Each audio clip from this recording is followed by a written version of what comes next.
संतोष होते। अगले 45 मिनट में हम आपको आज की वो कई बड़ी खबरें विस्तार से दिखाएंगे जो सीधा आपसे जुड़ी, आपके सरोकारों से जुड़ी है। संसद में मचे सियासी घमासान से लेकर देश की सुरक्षा से जुड़ी हर खबर पर नजर रहेगी। खबर पीएम मोदी के ब्रिटेन दौरे की भी होगी जो बुधवार से शुरू होने वाली है, और खबर बिहार में विधानसभा चुनाव से पहले एसआईआर को लेकर मची सियासी घमासान से भी होगी। खबर पड़ोसी देशों के साथ रिश्तों के बदलते समीकरण की भी होगी, क्योंकि यूनुस सरकार जब से बांग्लादेश में आई है तब से उनका रुख भारत के लिए सही नहीं है। लेकिन आज न्यूज 360 की शुरुआत करते हैं मानसून सत्र के दूसरे दिन हुए हंगामे की बड़ी खबर से, और खबर क्या है ये आप देखिए।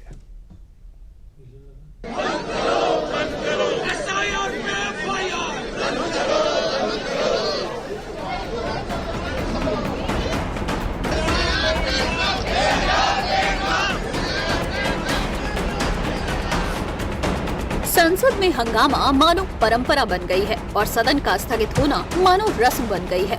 जिस संसद का सत्र आम लोगों से जुड़े जनहित का मुद्दा उठाने के लिए चलता है, तो उस सत्र का ज्यादा समय जब हंगामे में जाएगा तो ये परंपरा ही लगने लगती है, जिसके चलते सदन स्थगित कर दिया जाता है। जैसे सोमवार को हुआ वैसे ही मंगलवार को भी हुआ।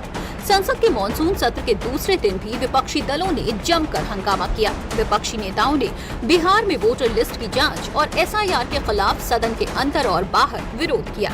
कांग्रेस ने पिछले चुनावों को लेकर बीजेपी पर सीधा वोटरों को लेकर आरोप लगाया, तो बीजेपी ने भी सीधे सवाल विपक्ष के ऊपर ही दाग दिए। ये मुद्दा भारत के लोकतंत्र का है।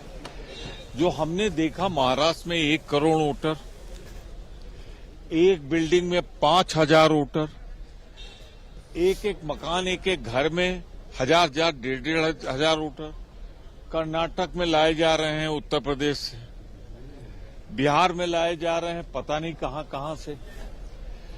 महाराष्ट्र में 1 करोड़ वोटर जो लाए गए वो सीधे भाजपा को चले गए, सहयोगियों को भी नहीं गए। भारत के संविधान और चुनाव के कानून के मुताबिक वोट कौन कर सकता है? जो भारत का नागरिक है। तो इसकी अगर थोड़ी जांच होती है तो इसमें परेशानी क्या है? वोट कौन कर सकता है? जो अपने क्षेत्र में ऑर्डिनरली रेजिडेंट हो, रहता हो, तो वहां रह रहे हैं नहीं रह रहे हैं, इसको देखने में क्या दिक्कत है? और तीसरी बात, मैं बिहार से आता हूं, वहां का सांसद हूं। बिहार के अररिया, किशनगंज, पूर्णिया में 125% आधार कार्ड बन गया है पॉपुलेशन से अधिक। तो क्या देखने का काम नहीं है क्या? मॉनसून सत्र के पहले दिन जिस तरीके से हंगामा बरपा था, उसके बाद लगा था कि शायद दूसरे दिन सत्र ढंग से चलेगा, क्योंकि सरकार ने भी किसी भी तरह के हर मुद्दे पर चर्चा करने की सहमति जताई थी। और मंगलवार को संसदीय कार्य मंत्री किरण रिजिजू ने फिर से विपक्ष के रवैये से जो जनता का पैसा बर्बाद हो रहा है उस पर चिंता जाहिर की। सरकार ने बार बार कहा है कि हम चर्चा करना चाहते हैं, फिर ये हंगामा क्यों कर रहे हैं? कौन जिम्मेदार लेगा? देश का करोड़ों टैक्स मनी को आप लोग हंगामा करके बर्बाद कर रहे हैं, जवाब देना पड़ेगा। हम लोग सुबह से तैयार करके आते हैं, बिजनेस लेके आते हैं, चर्चा के लिए हम लोग तैयार हैं। आप लोग सदन का समय बर्बाद कर रहे हैं।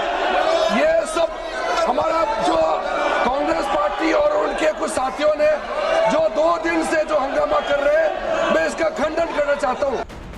अब सवाल है कि जब विपक्ष ने चर्चा की मांग की और सत्ता पक्ष चर्चा करने के लिए तैयार भी है, तो उसके बाद भी ऐसा हंगामा क्यों? ये वीडियो जो आपको स्क्रीन पर दिखाई दे रहा है, ये मंगलवार का ही है। विपक्ष के कई नेताओं ने मकर द्वार पर संसद भवन की सीढ़ियों पर खड़े होकर बिहार एसआईआर के खिलाफ विरोध प्रदर्शन किया।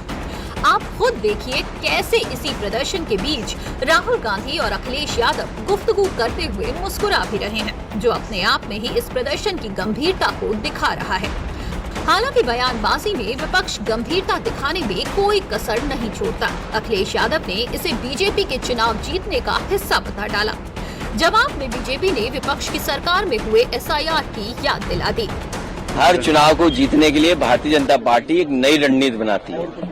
आप कल्पना करिए 8 करोड़ वोट, और 1 महीने में 1.5 महीने में आप पूरी नई वोटर लिस्ट बनाएंगे। और अगर हम पीछे मुड़कर के अगर हम देखें, यूपी में बहुत करीब से देखा है इन्होंने। इलेक्शन कमीशन किसी भी अधिकारी को ट्रांसफर पोस्टिंग नहीं करता, क्या आप संविधान को मानते हो या आप संविधान को मानते हो क्या? अगर संविधान को मानते हो तो क्या 2003 में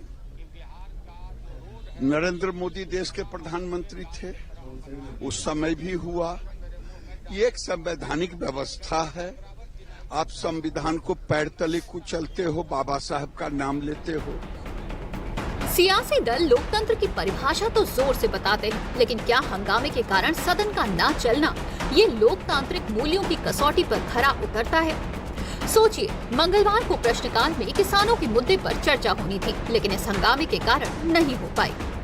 आज प्रश्नकाल पर देश के किसानों के मुद्दों पर चर्चा होनी है, उनके आपदा संकट पर चर्चा होनी है। आप प्रश्नकाल नहीं चलने देना चाहते, आप किसानों के मुद्दों पर चर्चा नहीं करना चाहते, आप हंगामा करने तख्तियां लेकर आएंगे। ये सदन की परंपराओं के अनुरूप नहीं है। मेरा आप सबसे आग्रह